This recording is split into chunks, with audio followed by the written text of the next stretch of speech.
Mandvi Bhuj highway પર નબીરાએ નશો કરેલી હાલતમાં બેફામ ગાડી ચલાવી હિટ એન્ડ રનની ઘટના કરી હતી। ઘટનામાં 3 વ્યક્તિને ઈજા થઈ હતી। ગાડી ચલાવનાર ચાલકની ગાડીમાં એડવોકેટ નામની નેમપ્લેટ અને દારૂની બોટલ અને દારૂ ભરેલો ગ્લાસ મળી આવતા પોલીસ ચોંકી ઉઠી હતી। લોકોએ આ નબીરાને મેથી પાક ચખાડ્યો હતો।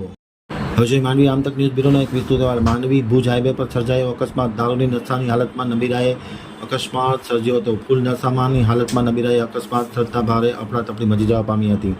નશાની હાલતમાં 2 કાર અને 1 બાઇકને હડફેટે લીધી હતી। અકસ્માતમાં 1 મહિલા, 1 પુરુષ અને 1 નાની બાળકીને ગંભીર ઇજા પહોંચતા તાત્કાલિક અસરથી સારવાર માટે દવાખાને ખસેડવામાં આવ્યા હતા। નબીરાની ગાડીમાંથી 1 દારૂની બોટલ અને દારૂ ભરેલો ગ્લાસ મળી આવતા પોલીસ ચોંકી ઉઠી હતી। નશાની હાલતમાં અકસ્માત સર્જનાર આ નબીરાને લોકોએ પણ મેથી પાક ચખાડ્યો હતો।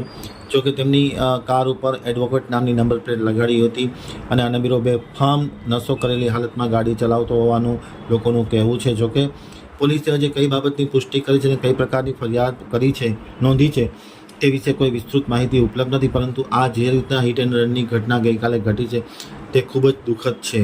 નશામાં ધૂત આરોપીનું નામ નીતિન કાનજી ફફલ મહેશ્વરી રહેવાસી ગાંધીધામવાળાની પોલીસે અટક કરી તેમના વિરુદ્ધ કેપી પીણું પીવા સંબંધિત પ્રોહી એક્ટ મુજબ ગુનો દાખલ કરેલ છે। તો બીજી તરફ જે કારનો બુકડો બોલી ગયો છે, સ્વિફ્ટ કારમાં સવાર રાજપરના નીતિન પટેલ ઉંમર વર્ષ 63, મીનાબેન પટેલ ઉંમર વર્ષ 51, અંકિતા પટેલ ઉંમર વર્ષ 29, ધ્રુતિ પટેલ ઉંમર વર્ષ 6, લુડવાના કિશોર ધોડુ ઉંમર વર્ષ 60, ભુજના સેજલ ઘોઘરી ઉંમર વર્ષ 36 ને નાની મોટી ઈજા પહોંચી છે।